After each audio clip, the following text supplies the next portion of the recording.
So here just we'll know about the keyword proximity, as we already knows the importance of keyword, and definitely we have discussed about the types of keyword like long tail keywords and short tail keyword as well. But what is keyword proximity actually?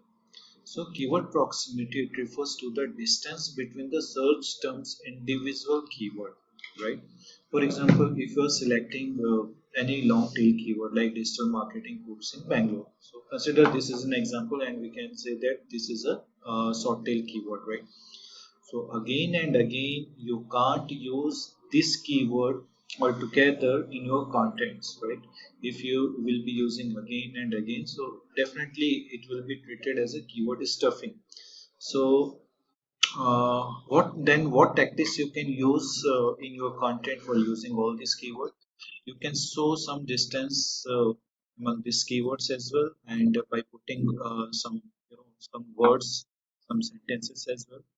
So as we can see here, we have splitted this digital marketing course one side, and after that, just we have kept some additional words over there, and later on, just we have kept in Bangalore. So what we have done over here, we have splitted it up. So whenever any search engine bots will come, so definitely they will be focusing on this digital marketing course as well, and they also be looking this particular word like in Bangalore, right?